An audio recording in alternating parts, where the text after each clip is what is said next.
Hello and welcome to another study in the book of Matthew. Today we'll be in Matthew chapter number 2. We'll be focusing in on the first 13 verses of the chapter. The whole lesson text is the entire chapter, so we'll make point of the last few verses at the end of our lesson today. We'll focus on verses 1 through 13 in Matthew chapter number 2. The title of our lesson today is Jesus was recognized as a king. It's lesson number 2 in your quarterly if you have one.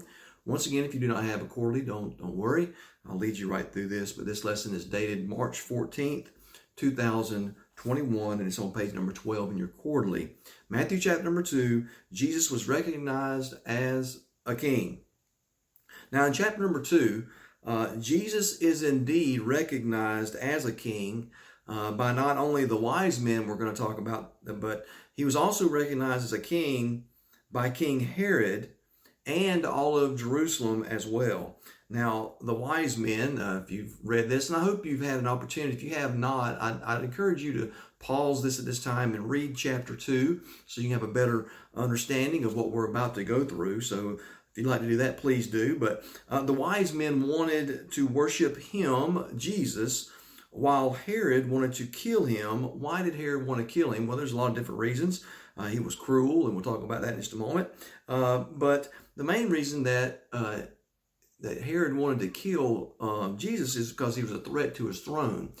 He was known as King of the Jews, and that's who Herod was, basically. And so Herod did not want to have that threat or wanted to do away with that threat to his throne. Of course, Herod had no idea of anything about the Messiah, or Jesus, and so he wanted just to have him killed because he thought he was going to be after his throne. Now, there's 4 important prophecies. We know in the book of Matthew there's many fulfilled prophecies, and in today's lesson I'd like to point out just 4 specifically here in chapter number 2 of fulfilled prophecies of the Old Testament. First and foremost, and we'll make more point of these on the lesson, but let's kind of have this as an introduction. Jesus was born in Bethlehem. That was a prophecy that was spoken of by Micah in Micah 5:2. And then also Jesus is going to be taken to Egypt, and that was prophesied by Hosea in Hosea 11:1. And then Herod has all of the children 2 years and under killed who lived in the area of Bethlehem, and that was prophesied by Jeremiah in Jeremiah 31:15. Prophecy fulfilled, number 4, is that Jesus and his family would return to Nazareth. And that is found in Isaiah chapter 11, verse 1. So there's many prophecies that are fulfilled here in chapter number 2, and these are the 4 here that are fulfilled. Now there's a couple of others there as well, but these 4 are the ones focusing on today. So we have 3 parts in our lesson today. We have just 13 verses. Our first 2 verses, the part is entitled A Simple Question, and then we'll move to verses 3 through 8 with a troubled king, and then we'll finish up our study today in verses 9 through 13 entitled Divine Protection. So let's look at our first part, verses 1 and 2, A Simple Question, and let's see where Holy Spirit leads us once again in this study. A simple question, Matthew chapter number 2, verses 1 and 2. Now, when Jesus was born in Bethlehem of Judea, in the days of Herod the king, behold, there came wise men from the east to Jerusalem, saying, Where is he that is born King of the Jews? For we have seen his star in the east and are come to worship him. Now, this King Herod here we're talking about in verse number 1, we don't want to give him a whole lot of time in our study, but we do have a little bit of understanding of who Herod was. This was Herod the Great. He was the appointed king of the region of Judah by the Roman Senate around 40 BC. Now this guy was ruthless, he was cunning, he was cruel, he was also brilliant. He rebuilt the temple there. As a matter of fact, it was called Herod's Temple, and at a later date. And so he had many things to do there. He was all these things. Now these wise men that they're talking of here, what these wise men are they're considered magi, magicians, if you will, astronomers, if you will. One writer wrote here, I thought it was pretty good. These wise men were considered experts in religious matters. How? Through the interpretation of astrological phenomena. Now, so what are they? Stargazers. That's what they are. They're astronomers. And so they see things that happen and they gaze out into the sky. And now they had many different ideas. They were pagans, but they had many different ideas of what all the stars meant. And we still today, you got to be very, very careful with these things, with all this astrological things going on this day and time. But these magicians are magi and astronomers. They look to the stars for answers. And so we're going to see today that they're going to see a star, and it's going to lead them somewhere. So it says here these wise men were from the east. Now, it is believed by me and by many that they were from Babylon, Persia and Babylon, if you will. So we have to have an idea of how did these wise men know of the star or know of these things? So we need to ask the question, what prophet became the chief of all the Babylonian wise men during the Babylonian captivity? There was a captive, and he was a prophet of God, and he became overseer or the chief of all the wise men in Babylon while he was in Babylon captivity. This is none other than Daniel. You look at Daniel chapter 2, verse 48. It says, "Then the king made Daniel a great man and gave him many great gifts." This is Daniel during the Babylonian captivity. "And also made him ruler over the whole province of Babylon and chief of the governors over all the wise men of Babylon." Daniel chapter number 5, verses 11 and 12 says here, "There is a man in thy kingdom, in whom is the spirit of the holy gods.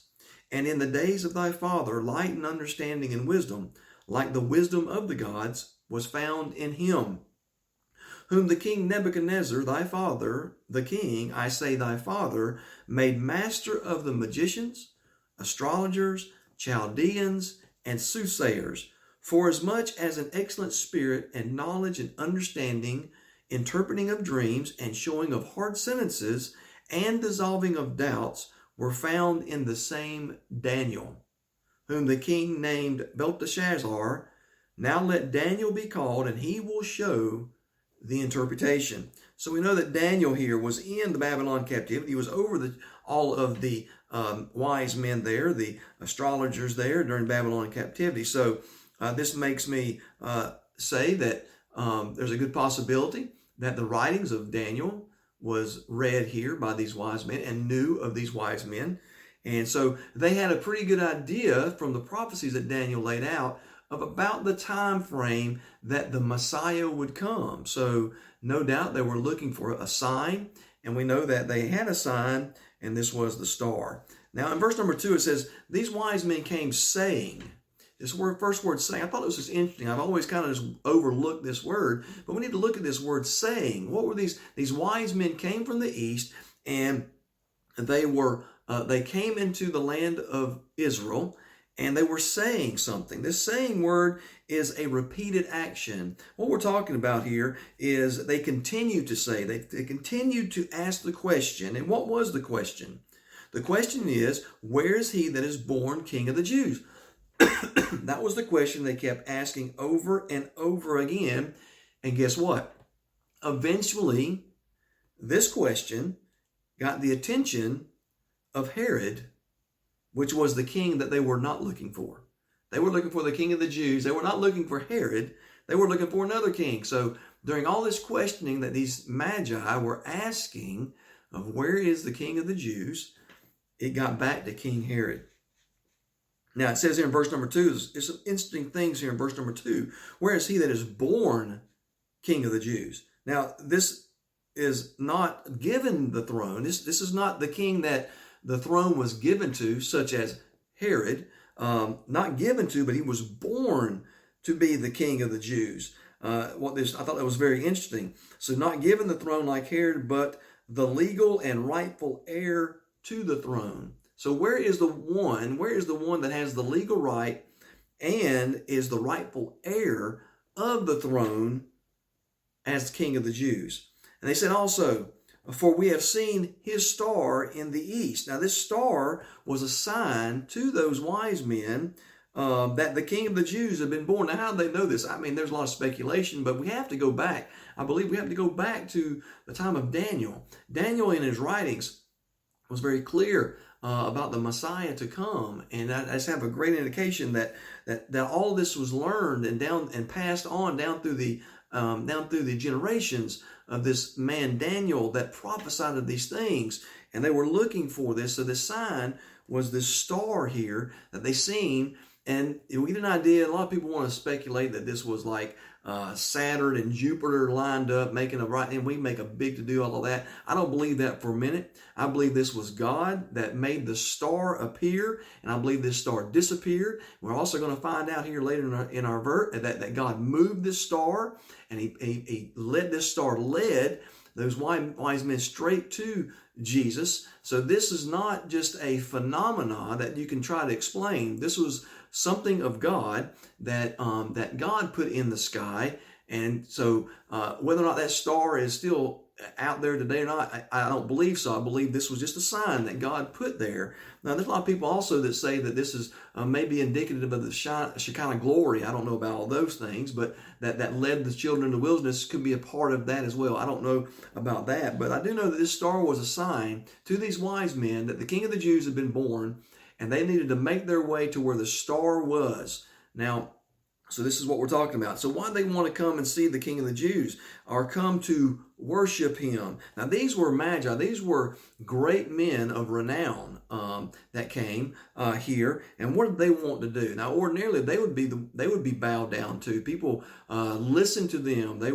They had answers for all things. They were very intellectual and spiritual, but they wanted to come and worship the King of the Jews. This worship means to bow down or to do obeisance. They wanted to bow their heads to this true King of the Jews here. So it's a very interesting thing here. On a side note here, I don't believe that we talk about the three wise men because of what their gifts were. There could have been three wise men. I believe there was more than that. So we don't need to take into account that, hey, because they had three gifts, there's three wise men. That's tradition. That's what people have said. Nowhere in the Bible do you have it where it speaks of how many wise men there were. I just want to throw that out there. But they wanted to worship and do obeisance to the King of the Jews. That leads us to our second part, verses 3 through 8. It says, when Herod the king had heard these things, he was troubled, and all Jerusalem with him. And when he had gathered all the chief priests and scribes of the people together, he demanded of them where Christ should be born. And they said unto him, in Bethlehem of Judea, for thus it is written by the prophet, and thou, Bethlehem, in the land of Judah, art not thou the least among the princes of Judah, for out of thee shall come a governor that shall rule my people Israel. Then Herod, when he had privately called the wise men, inquired of them diligently what time the star appeared.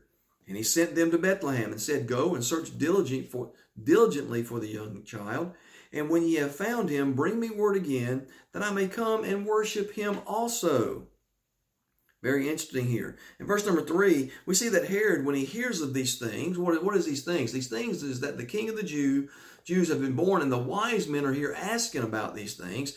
It troubles him. This word trouble means to agitate, or means to cause great emotional distress. Now it says here that he was troubled, and that the land of and all Jerusalem with him was troubled. Now, why was Jerusalem troubled? Well, a lot of people have different ideas about this, but one thing to think about is that if a king as cruel as King Herod was and ruthless was agitated about something, don't you think that the people that were under him would get a little bit worried about what he might do?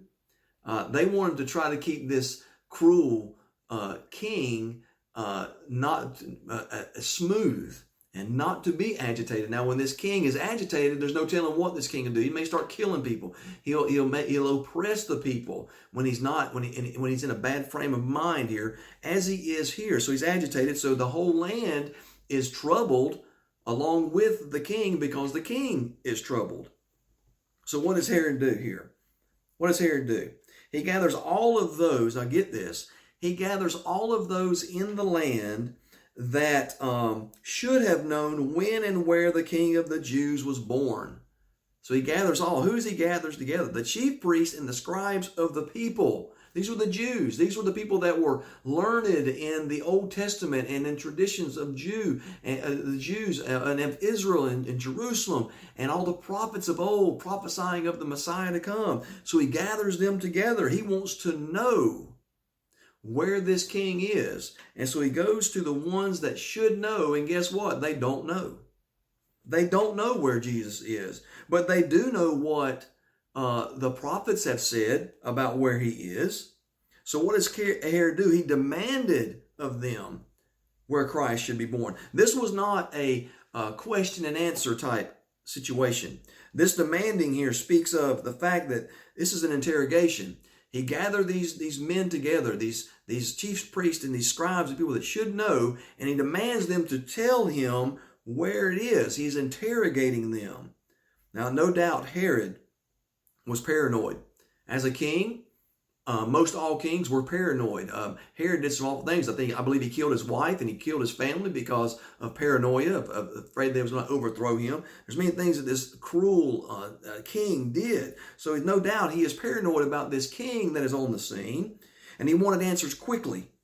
Why did he want answers quickly? Because he wanted to stop this immediately, what he perceived to be a threat to his throne. He didn't want to waste any time. Anytime somebody started talking about a king around those areas, that was a threat to him and his throne, so he wanted to deal with it quickly. So this is what the interrogation is all about. He demands these chief priests and scribes to tell him. Now, it's like I said before, it's interesting here that we get the idea that the chief priests and the scribes didn't even know that Jesus had been born. It's interesting. But they did know the Old Testament prophecy of the Messiah to come. We find that in Micah. Let me get there. In Micah, let's see if I can find this right quick. That's not it. Bear with me. In Micah 5:2. But thou, Bethlehem Ephratah, though thou be little among the thousands of Judah, yet out of thee shall he come forth unto me, that is to be ruler in Israel, whose goings forth have been from of old, from everlasting. So who is Micah talking about? And they speak of that in verse number 6. They quote that scripture there, Micah chapter 5, verse 2. Is none other than Jesus Christ that Micah prophesied of. So these chief priests and scribes knew the Old Testament, knew the prophecies of Micah. They said, look, when the Messiah comes, he's going to be coming to Bethlehem. That's where he's going to be buried. He's going to be born in Bethlehem according to the prophecies of Micah. So what does Herod do? Well, in verses 7 and 8, you don't really get the true answers that he wanted from the chief priests and the scribes here. It says, yeah, in Bethlehem, but he didn't really know when. And so now he privately calls in the wise men. This privately is in secret. It's more or less in darkness. It's like he didn't want anyone else to know that he had pulled the wise men in. This is kind of like a secret deal that he's going to make with the wise men. So that's what he does in verses 7 and 8. He secretly has a meeting with the wise men. He instructs them to go and search diligently for the young child in Bethlehem. So Herod has heard that the wise men has come to see the king of the Jews. And now he's found out that the king of the Jews, according to the chief priests and scribes, is supposed to have been born in Bethlehem. So now the king says, fine, wise men, you go to Bethlehem and you worship this king and you find him.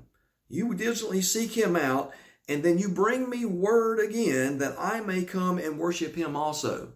Now we know that's a lie. Herod had no intentions of serving or worshiping Jesus. No intentions. What he was going to do was going to destroy him. He was going to kill this child. That's what he wanted. So when he was speaking to these wise men about going and finding him, report back to him, oh, I just want to worship him too. We know that to be a lie. He wanted to destroy the young child, Jesus. So, the divine protection of God, verses 9 through 13. When they had heard the king, the wise men had heard the king, they departed, the wise men departed from the king, from Jerusalem. And lo, the star which they saw in the east went before them till it came and stood over where the young child was. When they saw the star, they rejoiced with exceeding great joy. And when they were come into the house, they saw the young child with Mary his mother, and fell down and worshipped him. And when they had opened their treasures, they presented unto him gifts, gold and frankincense and myrrh. And being warned of God in a dream, they should not return to Herod, they departed into their own country another way. And when they were departed, behold, the angel of the Lord appeared to Joseph in a dream, saying, Arise and take the young child and his mother, and flee into Egypt, and be thou there until I bring thee word, for Herod will seek the young child to destroy him. Now, in verse number 9, the star they witnessed while in the east reappears now and leads them to Jesus. I like this in verse number 9.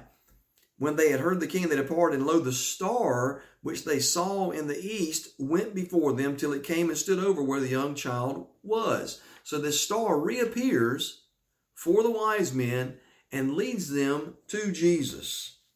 What a picture there. What a picture there. In verse number 10, we see the wise men, they rejoiced greatly upon seeing the star once again. We get the indication that the star was no longer shining when they got there, but now it has reappeared, and they rejoiced greatly upon seeing the star once again. In verse number 11, it's very interesting. These wise men come to a house. Now, I know that a lot of people fall out on this, but all of the manger scenes that you set up in your yard, and you have the wise men there at the manger scene, it just simply did not happen. It simply did not happen that way. This is sometime later. This is upwards of a year or 2 years after the birth of Jesus. They are now in a house, in a dwelling, because they didn't have no room for the inn, and right, so they was out in the, we know the whole manger scene. But now they come to a house. So this is sometime after, and now Jesus is spoken of as a young child. Not a babe in a manger, but a young child. And this young child can be interpreted as an infant, but it's more interpreted as a young child or children. So we get the idea that Jesus is upwards of about 2 years of age at this time when the wise men come. Now you have to understand that the wise men seen the star when Jesus was born, and they were in the east. Now, when they seen the star, they had to get everything together, and then they had to travel. Now, they could have traveled. They could have made it that distance in maybe a month. They could have. But we must have understanding that this was not the manger scene. This was a house. This was sometime after the birth of Jesus. They come into the house. He's a young child, as I stated before. Now, what did the wise men do when they went into the house and seen the king? Well, what they did is they humbled themselves. Now, these are more or less kings themselves. Remember I said that they were worshipped, they were bowed down to, but now these men are bowing down, showing obeisance to the true king. They're honoring the true king. And what do? They shower him with treasures. The treasures are gold, frankincense, and myrrh. Now, in verse number 12, after offering their gifts, the wise men are warned by God in a dream not to go back to Herod. They're warned there, and they heed that warning. And so they say that they return to their country, but they go a different way. They go a different way to avoid any further contact with Herod. So they're warned there, and they return home, but they do not go back to Herod. Then after this, God's messenger, an angel, appears to Joseph in a dream and tells Joseph and instructs Joseph to take Jesus and Mary and himself and flee to Egypt because Herod is going to be out to kill him. Now, that's our lesson. Just real quickly, I want to look at verses 14 through 23 to kind of finish up our chapter in our study. Joseph and his family flees to Egypt until after Herod dies. Now, when they flee and when Herod finds out that the wise men have not come back and reported to him, he's very angry with the wise men. He's angry with everyone. So what does he do? He kills all children 2 years of age and younger. That's why we believe that that Jesus was around 2 years of age, because remember he asked the wise men that private meeting when Jesus was born. When did he see the star? And so we have an indication. So Herod wants to cover his bases, so he kills all children in Bethlehem and in that area, all children under the age of 2 years of age. And there's a great cry in the land, which was prophesied of as well. We talked about that. Herod dies, and the messenger of God, the angel, comes to Joseph while he's down in Egypt and instructs him to return to the land of Israel. And we know that Joseph and his family goes to Israel, but there's another king there, but they sidestep that king and they head back home to Nazareth, which is also a fulfillment of another prophecy. So a great chapter here. I encourage you to go back and read and study it more in depth. And we look forward to our next study in chapter number 3. And until then, I hope that you have a great day and God truly blesses you.